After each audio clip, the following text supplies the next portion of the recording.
नमस्ते। हिंदी क्लास में सबका स्वागत है। हम आस्वादन कर रहे थे श्री उपेंद्र नाथ अष्टक द्वारा रचित एकांकी सूखी डाली। सामने की गैलरी में बहुओं और भाभियों के कमरे हैं। पर्दा खुलने के साथ ही इंदु गुस्से में प्रवेश करके तख्त पर बैठ जाती है। तभी बड़ी बहू शांत भाव से उसके पास आकर कंधे पर हाथ रखकर पूछती है कि छोटी बहू ने ऐसा क्या कह दिया कि वह नाराज है। इस पर इंदु कहती है कि वह हर समय अपने मायके की तारीफ करती रहती है। बहू यानी बेला के विचार में वे सब मूर्ख है, यानी इस घर के लोग मूर्ख हैं, गंवार और असभ्य है। इसी सनक में बहू ने 10 साल से काम करने वाली नौकरानी को इसलिए काम से हटा दिया कि उसे काम करना नहीं आता है। आइए देखते हैं आगे क्या होता है। दाई दीवार के कमरे से छोटी भाभी यानी इंदु की माँ और छोटी बहू बेला की सास प्रवेश करती है। उसके पीछे पीछे रजुआ है। रजुआ ही वह नौकरानी है जिसे छोटी बहू यानी बेला ने काम से हटा दिया था। छोटी भाभी is the mother of Indu and mother in law of छोटी बहू बेला।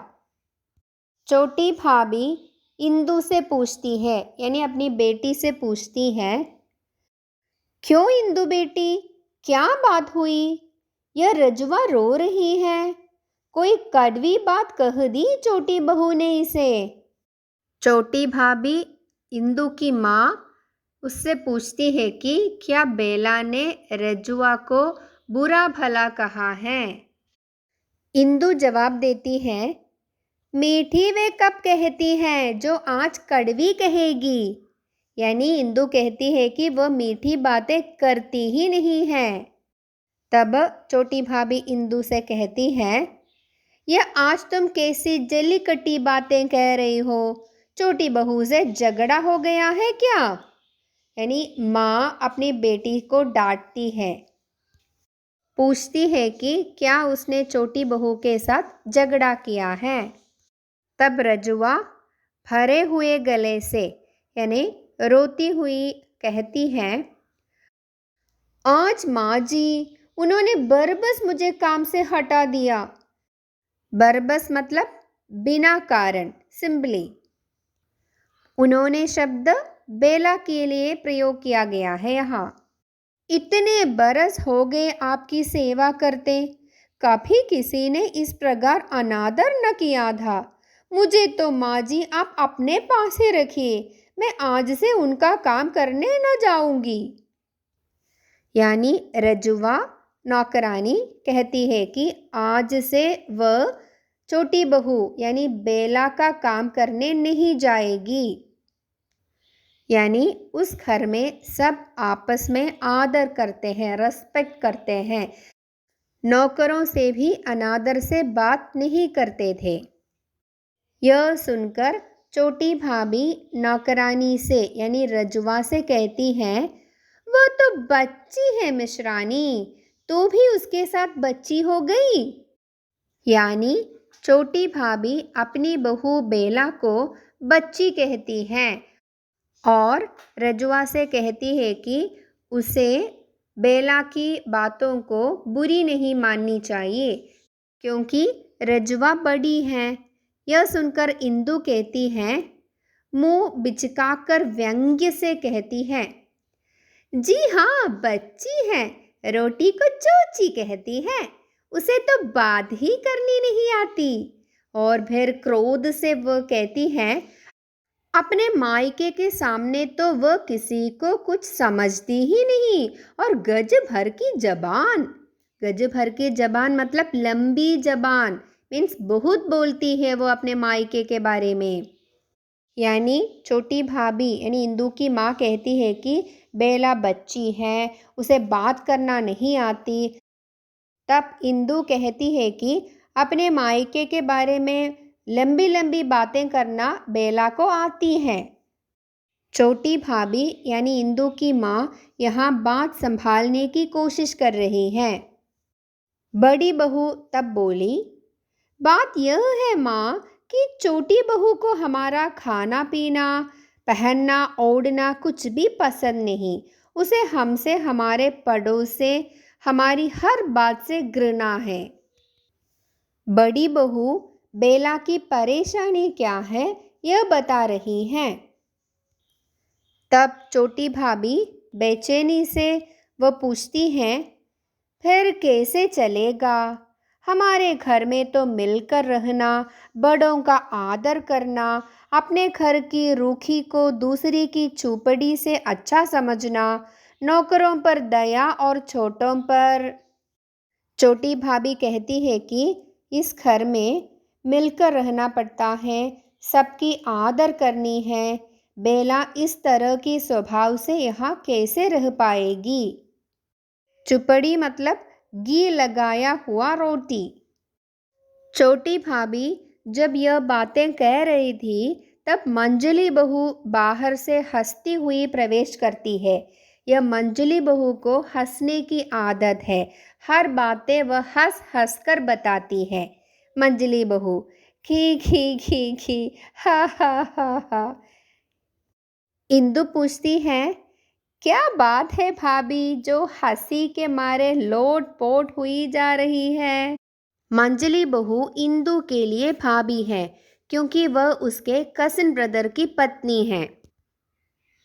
मंजली बहू फिर से हंसती है, खी खी खी, हाथ पर हाथ मारती है, हा हा हा। गैलरी में मंजली भाभी और बड़ी भाभी प्रवेश करती हैं। देखो, बेटों की पत्नियां सेकेंड जनरेशन है यानी भाभियां। बहुएं थर्ड जनरेशन की है। दादा मूलराज के पौतों की पत्नियां यानी द वाइफ्स ऑफ दादा मूलराज ग्रैंडसन्स। यानी गैलरी में अब बेला के अतिरिक्त बाकी सारी महिलाएं हैं। मंजली भाभी और बड़ी भाभी इन दोनों मंजली बहू से पूछती हैं, क्या बात है जो आज इतनी हा हा ही हो रही है? तब इंदु बोलती है, यह भाभी है कि बस हंसे जा रही है, कुछ बताती ही नहीं। मंजली बहू, मैं कहती हूँ, फिर हंस पड़ती है। फिर बड़ी बहू पूछती है, आखिर कुछ कहो भी। मंजली बहू बोलती है, आज भाई परेश की यह गदी बना कि बेचारे अपना सा मुंह लेकर रह गए। खी खी खी हा हा हा। मंजली बहू फिर से हंस पड़ती है। यह सुनकर छोटी भाभी कहती है, ओहो तुम्हारी हंसी भी बहू। मंजली बहू कहती है, मैं क्या करूं, मैं हंसी के मारे मर जाऊंगी छोटी माँ। अभी अभी छोटी बहू ने परेश की यह गत बनाई कि बेचारा अपना सा मुंह लेकर दादाजी के पास भाग गया। परेश बेला का पति है। गत बनाई मतलब हाल बनाया, दुर्दशा करना। मंजली बहू कहती है कि बेला ने अपने पति का ऐसा हाल बनाया कि उसे दादाजी के पास भाग जाना पड़ा। बड़ी बहू पूछती है, इंदु बात क्या हुई? तब मंजली बहू बोलती है, मैं तो उधर ऊपर सामान रखने गई थी। बहुत बातें तो मैंने सुनी ही नहीं, बहुत समझी भी नहीं पाई। अंग्रेजी में गिट पिट कर रहे थे। छोटी बहू का पारा कुछ चढ़ा हुआ था। पारा चढ़ना मतलब गुस्सा, वह बहुत गुस्से में थी। इतना मालूम हुआ कि परेश स्नान कर कमरे में गया तो बहू रानी ने सारा फर्नीचर निकालकर बाहर रख दिया था। परेश ने कारण पूछा। छोटी बहू ने कहा, मैं इन टूटी फूटी कुर्सियों और गले सड़े फर्नीचर को अपने कमरे में न रहने दूंगी। परेश कहने लगा, हमारे बुजुर्ग। बात काटकर छोटी बहू ने कहा, हमारे बुजुर्ग तो नंगे बुच्चे जंगलों में घुमा करते थे, तो क्या हम भी उनका अनुकरण करें? फिर वह हंसती है, यानी मंजली बहू हंसती है यह कहने के बाद। फिर कहती है, और जो सामान पड़ा था वह भी उड़ाकर बाहर फेंक दिया। परेश और बेला के बीच में हुई बातें जो मंजली बहू ने सुना, सब लोगों से हंस हंस कर वो बताती है। यानी जब परेश नहाकर आया तो उसने देखा कि कमरे का सारा फर्नीचर्स बाहर रखा हुआ है और बेला कह रही थी कि ये सारे फर्नीचर्स पुरानी है, इसलिए उसे यह फर्नीचर्स नहीं चाहिए। परेश ने कहा, इन फर्नीचरों में हमारे बुजुर्ग बैठा करते थे। तब बहू ने कहा, हमारे बुजुर्ग जंगलों में रहते थे, कुछ पहनते भी नहीं थे, क्या हम भी उसी तरह रहें? इंदु पूछती है, फिर? मंजली भाभी कहती है, छोटी बहू। छोटी भाभी कहती है, यह तो, यानी सारे लोग आगे क्या हुआ यह जानना चाहते थे। मंजली बहू ने आगे कहा, परेश ने कहा, इस फर्नीचर पर हमारे दादा बैठते थे, पिता बैठते थे, चाचा बैठते थे। उन लोगों को कभी शर्म नहीं आई, उन्होंने कभी फर्नीचर के गले सड़े होने की शिकायत नहीं की। अब यदि मैं इसे रखने पर आपत्ति करूँगा तो दादाजी कहेंगे कि तहसीलदार होते ही लड़के का सिर फिर गया है। फिर हाथ मटकाकर कहा, ना भाई। यानी परेश बेला को समझाने की कोशिश कर रहा था। बेला पढ़ी लिखी है, बड़े घर की लड़की है, उसने परेश से केवल इसलिए शादी की कि वो एक तहसीलदार है। उसे यह पुरानी रीति रिवाज पसंद नहीं है, यह जॉइंट फैमिली सिस्टम उसे पसंद नहीं है। लेकिन परेश उसे समझाने की कोशिश कर रहा है। उसने कहा कि वह फर्नीचर की शिकायत नहीं कर सकता। यह सुनकर मंजली और बड़ी भाभी कहती हैं, हाँ ठीक ही तो कहा परेश ने। तब छोटी भाभी गर्व से कहती है, परेश मेरा बेटा भला। मंजली बहू फिर से कहने लगी। तब बहू ने कहा, तो न कहो, मैं तो इस गले सड़े सामान को कमरे के पास तक न फड़कने दूंगी। इस बेडौल फर्नीचर से तो नीचे धरती पर चटाई बिछाकर बैठे रहना अच्छा है। मेरे मायके में बेडौल मतलब जिसका कोई शेप नहीं है, चटाई मतलब मैट। बेला ने कहा कि इन फर्नीचरों में बैठने से अच्छा धरती पर चटाई यानी मैट बिछाकर बैठना है। और फिर अपने मायके के बारे में कहना शुरू की। यह सुनकर इंदु को क्रोध आता है और वह कहने लगी, बस उसे तो अपने मायके की पड़ी रहती है 24 घड़ी। मंजली बहू बोलती हैं, और छोटी बहू ने अपने मायके के बड़े बड़े कमरों और उनके बहुमूल्य फर्नीचर का बखान किया। फिर वह हंसती है, यानी मंजली बहू हंसती है यह कहने के बाद। बखान करना मीन्स प्रेस करना, तारीफ करना। और महाशय परेश की एक भी न चलने दी, यानी परेश कुछ बोल भी न सका। बेला के सामने परेश की एक भी न चली। बेचारे भीगी बिल्ली बने दादाजी के पास चले गए। ही। फिर मंजली बहू हंसती है, दूसरी भी उसके साथ हंसती है, यानी सारी महिलाएं हंसने लगी। फिर मंजली बहू कहती है, मैं तो चुपके से चली आई। फिर मुंह बिचकाकर कहती है, जबान है छोटी बहू की या कतरनी, यानी छोटी बहू की जबान यानी टंग टंग है या कतरनी है। कतरनी मीन्स सिसर्स। यानी छोटी बहू बेला बहुत बोलती है, जबान लड़ाती है अपने पति से। और फिर मंजली बहू कहने लगी, और फिर जब अंग्रेजी बोलने लगती है तो कुछ समझ में नहीं आता। परेश बेचारा तो अपना सा मुंह लेकर रह जाता है, जाने तहसीलदार कैसे बन गया। यानी वह कहती हैं, अपनी पत्नी के सामने परेश का एक भी नहीं चलता, फिर वह तहसीलदार कैसे बन गया। यह सुनकर इंदु कहती हैं, बस जबान ही जबान है, बात तो तब है जब काम भी हो। एक काम की कहो तो 100 नाक फौ चढ़ाती है। दादाजी ने 4 कपड़े धोने को कहा था, वे तो पड़े गुसलखाने में गल रहे हैं। इंदु कहती है कि उसकी जबान तो बड़ी है, बहुत लंबी जबान है, लेकिन वह कुछ काम नहीं करती है। दादाजी ने उसे कुछ कपड़े धोने के लिए दिए थे, लेकिन बेला ने वे कपड़े नहीं धोए थे। वे कपड़े अब गुसलखाने में गल रहे हैं। गुसलखाना मतलब बाथरूम। यह सुनकर छोटी भाभी इंदु से पूछती हैं, यानी अपनी बेटी से पूछती हैं, गुसलखाने में गल रहे हैं तो उड़ा क्यों न लाई उन्हें? जा भाग कर उड़ा ला और फड़क कर आंगन में डाल दे। मैं बहू को समझा दूंगी, इस तरह कैसे चलेगा।